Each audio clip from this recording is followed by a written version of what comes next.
Ang ating pag-usapan ngayon mga kabro ay tungkol sa malapit na pagbabalik operasyon ng BRT Gregorio del Pilar. Pero bago tayo magpatuloy, huwag kalimutang pindutin ang subscribe button sa baba, pati na ang notification bell para palagi kang updated sa mga videos na aking i-upload. Maraming salamat po.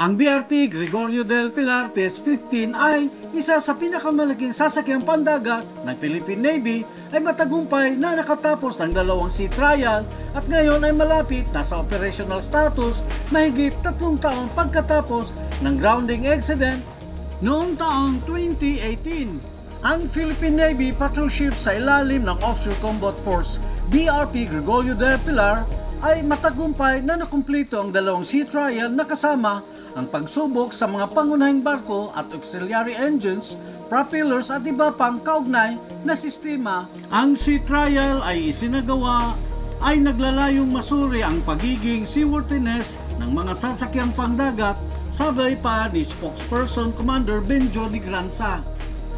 Ang sea trials nito ay maganap alinman ngayong buwan sa Subic Bay, Zambales. Sa kasalukuyan ay hindi pa fully operational ang BRT Gregorio del Pilar habang nakabinbin ang endurance test nito.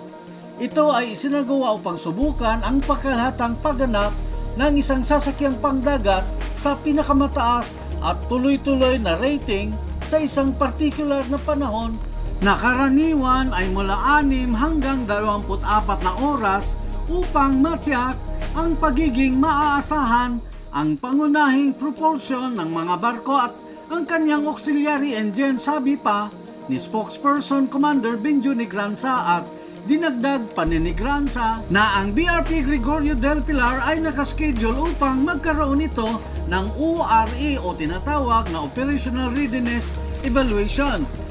Sa ORE o tinatawag na Operation Readiness Evaluation, ayon kay Negranza, na ang antas ang kahandaan ng mga barko at ang mga tripulante nito sa iba't ibang kondisyon tulad ng mga karaniwang mga drills at pagsasanay na kinakailangan para sa malawak na hanay ng mga misyon ay sinusuri. Ito ay ginagawa bago ang deployment sa Naval Operating Forces, sabi pa ni Negranza, at ayon pa kay Commander Benjo Negranza na ang deployment ng BRT Gregorio del Pilar ay tutukuyin ng higher headquarters batay sa ilang kadahilanan.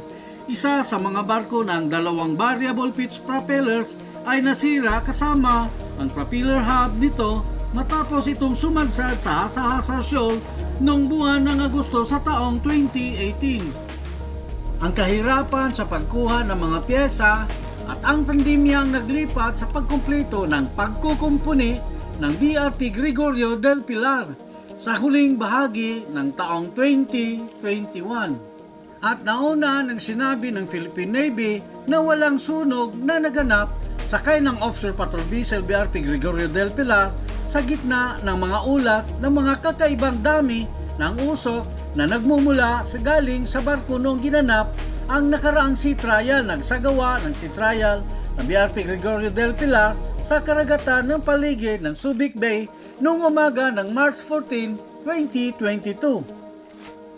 Habang higit sa karaniwang usok ang napapansin noong ginanap ang sea trial at walang insidente ng sunog sa barko gaya ng sinasabi, tinitingnan ng puwersa ng barko kasama ang aming mga inhenyero at mga contracted repair specialist ang posibleng dahilan ng hindi pangkaraniwang dami ng usok, sabi pa ni spokesperson Commander Benjo Negranza.